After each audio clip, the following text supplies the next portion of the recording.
retour dans le Live TV Finance et c'est l'heure du chrono CAC, l'ouverture de la Bourse de Paris avec Christophe Douane, cofondateur de YouDo.fr. Bonjour Christophe. Bonjour Eleonore. Alors vendredi dernier, grosse chute du CAC sous la barre des 5300 points. Comment se porte le CAC ce matin et est-ce qu'il y a de quoi s'alarmer cette semaine ?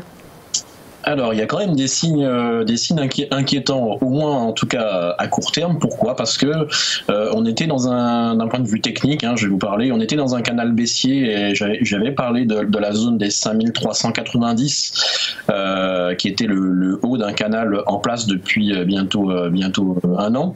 On est venu faire une mèche mardi et mercredi, juste en dessous le canal, c'est-à-dire qu'on est resté en clôture sous ce canal-là.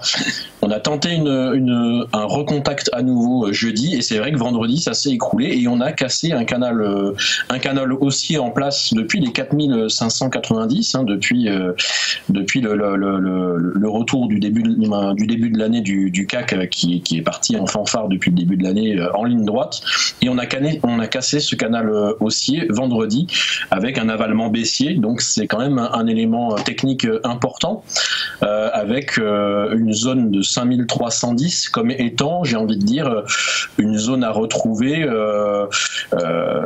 rapidement, sinon on pourrait voir à nouveau le CAC repartir en direction on pourrait presque même aller jusqu'à 5045, vous voyez. Donc aujourd'hui on est en appui en ouverture à 5000, on était à 5250 en ouverture, je vois que c'est en train de continuer de baisser à l'ouverture. 5250 c'est vraiment le niveau qu'il va falloir garder en clôture, sinon on risque de retrouver ces 5045, j'ai envie de dire pas à très court terme, mais à court terme on pourrait facilement y arriver en effet. Alors on expliquait quand même cette lourde chute par les craintes sur la croissance mondiale ayant repris le pas sur les marchés financiers. Aujourd'hui les prévisions attendues, c'est quand même une baisse de 0,3% qui est quand même moins lourde que les moins 2,03 de vendredi. Oui, tout à fait. C'est en effet un élément qui pourrait venir limiter un petit peu la casse. En tout cas, aujourd'hui, on a une news qui tombe plutôt bien à 11h, c'est l'IFO allemand qui va certainement être très regardé. Là aussi, il ne faudrait pas qu'il y ait trop de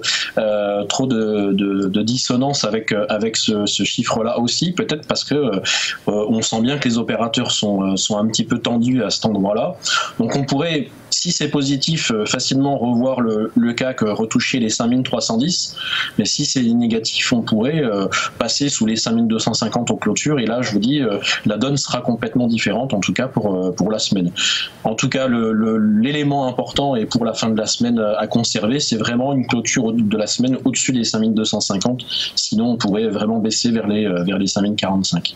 Bon, on regarde ça avec attention. Merci beaucoup Christophe Douane, cofondateur de YouDo.fr. Dans quelques instants, les Market Movers.